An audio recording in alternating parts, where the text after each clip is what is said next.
রান্নার মাঝে ফুটে ওঠে ঐতিহ্য, জীবন প্রণালী ও সংস্কৃতি।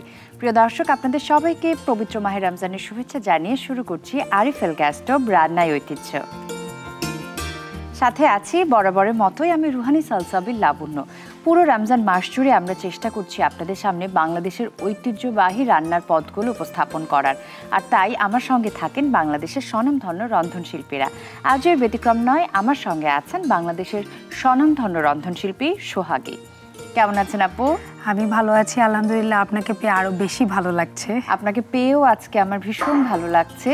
আজকে বাংলাদেশের ঐতিহ্যবাহী রান্নার কোন পদটা দেখাবেন দর্শকদেরকে? আজকে আমি করে দেখাবো বিস্কি। এটা একটা মিষ্টি খাবার, এটা বরিশালের। আচ্ছা, আমরা শুরু করি। চুলাটা অন করে নিই। এখানে আমরা ব্যবহার করছি আরিফেল গ্যাস স্টোভ। আপু, আপনি দেখতে পাচ্ছেন 8mm tempered glass top panel, যা মজবুত এবং দীর্ঘস্থায়ী। সেই সাথে 50,000 বার অটো ইগনিশন দেয় একেবারে হ্যাসেল ফ্রি রান্না, এবং ইগনিশন সেটে ব্যবহার করা হয়েছে ফায়ারপ্রুফ কেবল, যার কারণে দুর্ঘটনার কোনো সম্ভাবনাই নেই। আরিফেল গ্যাস স্টোভ নিরাপদ এবং ঝামেলাহীন। এখানে আমি হাফ কাপ পরিমাণে তেল দিয়ে দিয়েছি। ঠিক আছে। আর এখানে হচ্ছে 2টা তেজপাতা আমি চিড়ে দিয়ে দিব। আর হচ্ছে এখানে দারচিনি 2 পিস, এলাচ 2-3 পিস। বাঙালির রান্না, গরম মশলার ঘ্রাণ দুটোর দারুণ মেলবন্ধন।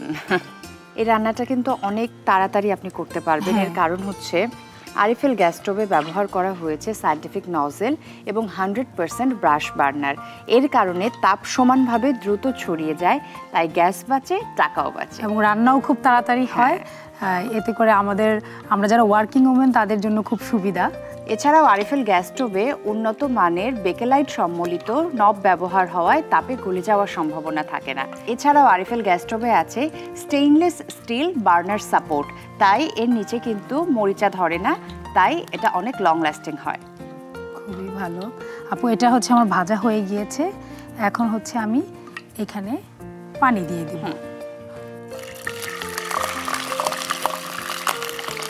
এই পদটির সাথে আমি একদমই পরিচিত না, কারণ আমি উত্তরবঙ্গের মানুষ, তো আজকে শিখে নিচ্ছি আপনার কাছ থেকে। আর গুড়ের ঘ্রাণ আমার খুবই পছন্দের। এরকম অনেকেই আছে যে ইফতারের পরে চা খেতে পছন্দ করে। ইফতারের পরে আমি একটু র চা খাই গুড় দিয়ে। হ্যাঁ, গুড়ের চা খুব ভালো লাগে। হ্যাঁ, আমার আলাদাই টান আছে। আর সারাদিন রোজা রাখার পর একটু মিষ্টি খাবারও কিন্তু অনেক সময় ক্রেভিং হয় খাওয়ার জন্য। ইফতারে তো মিষ্টি ছাড়া ভাবাই যায় না, আমরা বাঙালি বলে কথা। এখন আমরা নারকেল কুচিগুলো দিয়ে দিব।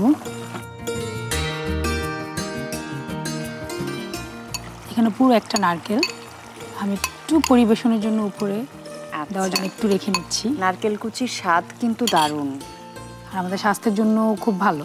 ভালো। মিষ্টি খাবারে একটু সল্ট কিন্তু যায়, এটা কিন্তু ব্যালেন্স হয়, স্বাদটা খুব ভালো লাগে।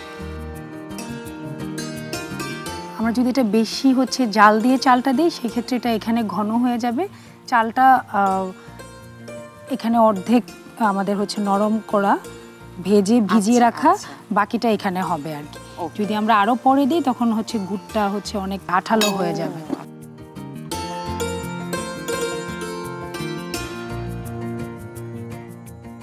আচ্ছা, আমি তো শুনেছি আপনার বাড়ি বরিশালের দিকে না, তাহলে এটা আপনি কিভাবে শিখলেন? আমি যেহেতু কারিগরি শিক্ষা বোর্ডের বেকিং এর একজন অ্যাসেসর, তো আমি অ্যাসেসমেন্ট করতে বিভিন্ন জায়গায় আমার যেতে হয়। তো আমি বরিশালে একবার অ্যাসেসমেন্ট করতে গিয়ে ওইখানে হচ্ছে এক ইনস্টিটিউটের ওনার, উনি হচ্ছে আমাকে এই রেসিপিটা খাওয়ালো। আমার না ভীষণ ভালো লেগেছে। তখন ওনার কাছ থেকে হচ্ছে আমি রেসিপিটা জেনে বাসায় এসে ট্রাই করেছি। তো আজকে যে এখানে দর্শকদেরকে আর আপনাকে দেখানোর সুযোগ পেলাম। না, যেহেতু আমরা বলি যে আইতে নদী যাইতে খাল, মগবাড়ি বরিশাল, তো বরিশাল শুনলেই না ওই যে নদীমাতৃক দেশের মাছের নানা পদের কথা মনে পড়ে। কিন্তু এত সুন্দর সহজ মিষ্টি পদ হয়, এটা আপনার থেকে শিখে নিলাম। এটা আমি অবশ্যই তৈরি করব। খুবই মজা আপু, এটা অবশ্যই বাসায় তৈরি করবেন। আর আজকে ইফতারে কিন্তু আমরা একসাথে খাবো ইনশাআল্লাহ। আজটা একটু কমিয়ে এটা ঢেকে অল্প কিছুক্ষণ আমরা রান্না করব। আমরা তো সবাই খুব কর্মব্যস্ত থাকি, দেখা যায় যে খুব বেশি সময় পাওয়া যায় না। তো সেক্ষেত্রে কিন্তু এরকম সহজ ঐতিহ্যবাহী পদগুলো যদি জানা থাকে, জীবনটাও সহজ হয়ে যায় এবং ঐতিহ্যকে লালন করা হয়। এবং খুব হেলদি কিন্তু একটা ফুড। এই পদগুলো যখন হয়, বিশেষ করে আরিফেল গ্যাস স্টোভে, তো আমি কয়েকদিন ধরেই কাজ করছি, আমার খুব ছোটবেলার কথা মনে পড়ে যাচ্ছে যে নিয়মিত এই রান্নাগুলোর সাথে আমরা পরিচিত ছিলাম। তো এটা আসলে আমাদেরই দায়িত্ব যে এই রান্নাগুলোকে ধরে রাখা। তো এই পদগুলো যখন হচ্ছে, এই ঘ্রাণটা পাচ্ছি, আমার অনেক গল্প মনে পড়ে যাচ্ছে, অনেক স্মৃতি মনে পড়ে যাচ্ছে, নানি দাদিদের কথা, গ্রামের স্মৃতি। হ্যাঁ, একটা রান্না সেই অঞ্চলকে প্রতিনিধিত্ব করে। হ্যাঁ, সেই অঞ্চলের গল্পটাও কিন্তু জানা যায় যে রান্নার মাধ্যমে, যে ওই অঞ্চলের খাবার, এটা ওই অঞ্চলের খাবার, কারণ উপকরণগুলোর সাথে তো ওই অঞ্চলের গল্প জুড়ে আছে। তখন জানা যায় অঞ্চলের মাটি কিরকম, কি ফলন হয়, সব গল্প কিন্তু চলে আসে। এটা আমাদের অলমোস্ট হয়ে আসছে, আর একটু পানিটা কমে আসলে তারপর আমরা নামিয়ে পরিবেশন করব।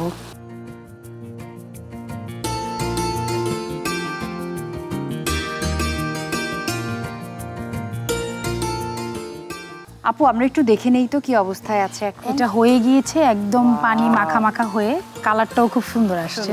হ্যাঁ, এটা এই পর্যায়ে হচ্ছে আমরা চুলাটা একদম বন্ধ করে দিব। আচ্ছা, দেখুন তো সার্ভিং ডিশ পছন্দ হয়েছে নাকি? খুবই পছন্দ হয়েছে, থ্যাংক ইউ আপু। আর আমার একটা স্প্যাচুলা লাগবে। হ্যাঁ, নিজ নিজ জায়গা থেকে আমাদের পক্ষে যতখানি সম্ভব যদি আমরা ঐতিহ্যকে লালন করি, তাহলে কিন্তু আমরা নিজেদের পরিচয় হারিয়ে ফেলবো না কখনো। আশা করছি দর্শকরা তাদের জায়গা থেকে তাদের দায়িত্ব পালন করবে, নিজেদের ঐতিহ্যকে ধরে রাখবে। আপু এটা একটু আমি পরিবেশন করে দিচ্ছি, একদম ফ্রেশ নারকেল কুচি দিয়ে, দেখতে খুব সুন্দর লাগবে। ওই যে বলে না, প্রথম হচ্ছে দর্শনদারে, তারপরে গুণ বিচারি। আরও একটা প্রবাদ আছে, ঘ্রাণেই অর্ধভোজন, ঘ্রাণটাও দারুণ। হ্যাঁ, আমাদের প্রিয় দর্শকদের জন্য আপু আর আপনার জন্য আমাদের বিস্কি রেসিপি তৈরি। অনেক ধন্যবাদ আপু এই সুন্দর রেসিপিটি আমাকে শেখানোর জন্য। এবং ইফতার টেবিলে অথবা ঈদের দিনে টেবিলে যদি এভাবে পরিবেশন করে বিস্কি রাখা যায়, সবাই এর দিকে তাকিয়ে থাকতে বাধ্য। প্রিয় দর্শক, দেখলেন তো বরিশালের ঐতিহ্যবাহী বিস্কি কত সহজ তৈরি করা।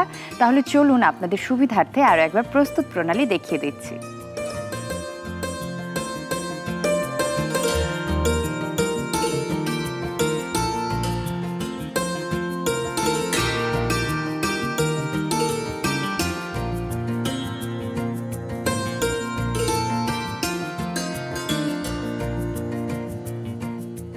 অনেক ধন্যবাদ আপু, খুব ভালো থাকবেন। নিশ্চয়ই আগামীতে আবারও দেখা হবে। রমজানুল মোবারক।